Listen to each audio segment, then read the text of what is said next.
মনুষ্যপুত্রই বিশ্রামবারের কর্তা। আমরা কি দেখছি? মনুষ্যপুত্রই বিশ্রামবারের কর্তা।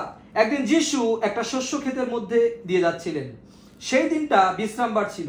তার শিষ্যদের খিদে পেয়েছিল বলে তারা শীষ ছিঁড়ে ছিঁড়ে খেতে লাগলো। কি হলো? প্রভু যিশু যাচ্ছিলেন এবং তার যে শিষ্যরা ছিল তাদের কি হলো? খিদে পেল। আর খিদে পাবার কারণে তারা সেই যে শীষ ছিল সেটা ছিঁড়ে ছিঁড়ে খেতে লাগলো। তা দেখে ফরিসিরা যিশুকে বললেন, ধর্মের নিয়ম মতে বিশ্রামবারে যা করা উচিত নয়, দেখুন আপনার শিষ্যরাই তাই করছে। আমরা এর আগেও দেখেছি যারা ফরিসি, সদ্দুকি বা যারা নেতারা ছিলেন, ধর্মীয় নেতারা, তারা সবসময় প্রভু যিশু এবং প্রভু যিশুর যে সমস্ত শিষ্যরা ছিল বা লোকেরা ছিল তাদের ভুল ধরার জন্য কি ব্যতিব্যস্ত তারা ছিলেন। তারা তাদের কাজ না করে সবসময় ভুল ধরা নিয়ে কি ছিলেন?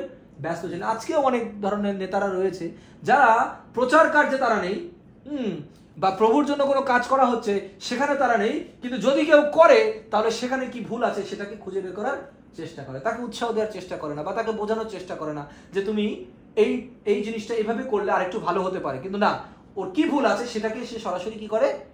হিট করে এবং সেটাকে বন্ধ করার চেষ্টা করে। এরকম লোকজন রয়েছে, এরকম অনেক লিডার রয়েছে বর্তমান সময়ে। সো আমরাও সতর্ক থাকবো যে আমরা যখন কাজ করছি প্রভুর জন্য আমাদের ভুল হতে পারে, সঠিক হতে পারে, কিন্তু আমরা সেখান থেকে শিখে এগোতে চাই।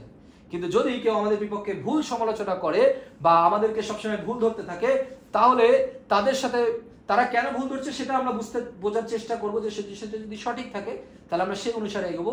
কিন্তু মনে রাখতে হবে যে অন্যের কথা শুনে আমরা যেন প্রভুর সুসমাচার কি না করি? বন্ধ না করি। আমি সুসমাচার প্রচার করতে গেলাম বা কাজ করলাম, হয়তো আমি এখন এই অনলাইনে প্রচার করছি না, অনলাইনে গান তৈরি করছি। এখন যদি আমাকে কেউ বলে তোমার এটা ভালো হয় না, ওটা হয় না, সেটা হয় না, এগুলো কোনো দরকার নেই, তাহলে আমি যদি দুঃখিত হয়ে কষ্ট পেয়ে আমাকে কেউ উৎসাহ দিল না, আমাকে কেউ দেখলো না, আমাকে কেউ শুনলো না, আমার ভিউ কম হলো, আমি কি করলাম?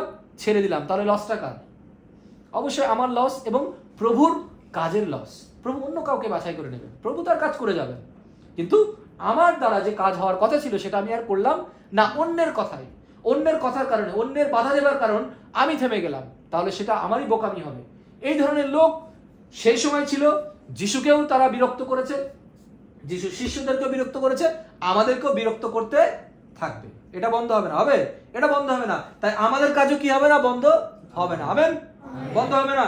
এবং বলছে যিশু তাদের বললেন, দাউদ ও তার সঙ্গীদের যখন খিদে পেয়েছিল তখন তিনি কি করেছিলেন তা কি আপনারা পড়েননি? তিনি তো ঈশ্বরের ঘরে ঢুকে সম্মুখে রুটি খেয়েছিলেন। দাউদ ও তার সঙ্গীদের অবশ্যই তা খাওয়া উচিত ছিল না, কেবল পুরোহিতরাই তা খেতে পারতেন। এছাড়া আপনারা কি মসির আইন কানুনে পড়েননি যে বিশ্রামবারের উপাসনা ঘরে পুরোহিতদেরা বিশ্রামবারের নিয়ম ভাঙলেও তাদের দোষ হয় না? আমি আপনাদের বলছি, উপাসনা ঘর থেকেও বড় একজন এখানে আছেন। কি বলছে? যে উপাসনা ঘরে অনেক নিয়ম কানুন আছে, যে পুরোহিতরা সেখানে পুরোহিতরা বিশ্রামবারের নিয়ম ভাঙলে তাদের দোষ হয় না, অন্যরা যদি করে তাহলে দোষ হয়। মসির আইন কানুন রয়েছে এবং এখানে দাউদের কথা বলা হয়েছে, তার সঙ্গীদের কথা বলা হয়েছে, তারাও রুটি খেয়েছিল, সে সমস্ত কথা বলা হয়েছে। এবং সেখানে কি হয়েছে? উপাসনা ঘরের কথা বলা হয়েছে, তাই না? উপাসনা ঘরে এটা করা যাবে না। কিন্তু প্রভু বলছে উপাসনা ঘর ছাড়াও উপাসনা ঘরের থেকেও একজন বড় একজন এখানে আছেন। কার কথা বলছিলেন প্রভু? তার নিজের কথা। কার কথা? তার নিজের কথাই তিনি বলছিলেন। এবং সেটা লোকেরা হয়তো বা বুঝতে পারবে না বা পারেনি। কিন্তু উপাসনা ঘর এটা কি? উপাসনা ঘর মানে কি? একটা ঘর। হ্যাঁ, যদি প্রভু যিশু আমার সাথে থাকেন, এখানে যদি আমার পাশে বসেন, আমার পাশে যদি তিনি থাকেন, আমাকে যদি অর্ডার করেন, আমার উপাসনা ঘর দিয়ে আমি কি করব? আমার লাইটিং দিয়ে আমি কি করব? আমার মোমবাতি দিয়ে আমি কি করব? তাই না? আর এই যা কিছু রয়েছে তা আমার দরকার নেই, প্রভু যিশু আমার সাথে আছেন, আমার ওগুলো দিয়ে আমার কি হবে?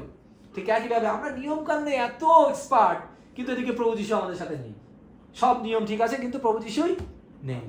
তাহলে কি হলো? মিনিস্ট্রির নাম আছে অনেক সুন্দর সুন্দর, কিন্তু প্রভু যিশু নেই, তাহলে সেই মিনিস্ট্রির কোনো মূল্য নেই। আমাকে যদি কোনো টাইটেল রাখতেই হবে, আমাকে যে কোনো মিনিস্ট্রির নাম রাখতে হবে, এটা বড় কথা না। আমি প্রভুর কাজ করছি, এটা হচ্ছে সব থেকে বড় কথা। প্রভুর সাথে চলছি, প্রভুর নির্দেশে আমি চলছি, এটা হচ্ছে সব থেকে গুরুত্বপূর্ণ বিষয়।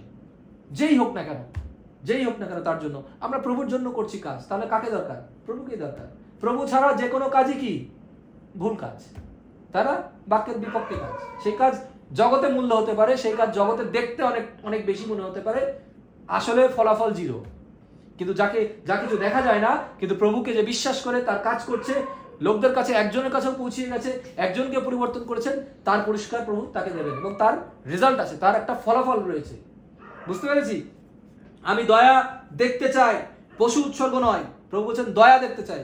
প্রভুর দয়ায়, প্রভুর অনুগ্রহে তো আমরা পাপ থেকে মুক্ত পেয়েছি, তাই না?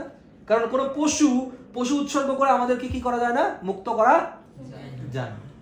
পশু আমাদের জন্য আমাদের হয়ে মরে তারপর আমাদেরকে মুক্ত করতে পারে না। সেই জন্যই বলছে যে কোনো পশু উৎসর্গ নয়, কিন্তু আমি দেখতে চাই কি? দয়া। দয়া, আমরা যেন একে অপরকে দয়াও করি। শাস্ত্রের এই কথার অর্থ, যিনি আপনার জানতেন তবে নির্দোষীদের দোষী করতেন না। জেনে রাখুন, মনুষ্যপুত্রই বিশ্রামবারের কর্তা। এই যে বিশ্রামবারের কত নিয়ম কানুন এখানে দেখাচ্ছে, বা অনেকেই বিশ্রামবারকে নিয়ে অনেক ব্যতিব্যস্ত। বললাম না যে অনেক কিছু নিয়ে ব্যতিব্যস্ত। এই যে নিয়ম কানুন বা এই যে নিয়ম, বিশ্রামবারকে নিয়ে নিয়ম, তা বিশ্রামবারের যিনি কর্তা তাকেই যদি আমি পাই, বিশ্রামবার দিয়ে আমি কি করব? বিশ্রামবারের নিয়ম কানুন দিয়ে আমি কি করব? নিয়ম কানুন পরে, আগে প্রভু যীশু খ্রিস্ট। তিনি কি আমাদেরকে শেখাচ্ছেন সেটা হচ্ছে বড় কথা।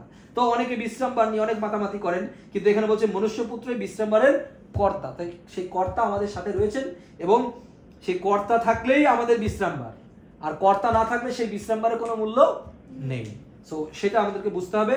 ঈশ্বর তার নিজ বাক্যে আশীর্বাদ করুক। সকলকে জয় যিশু।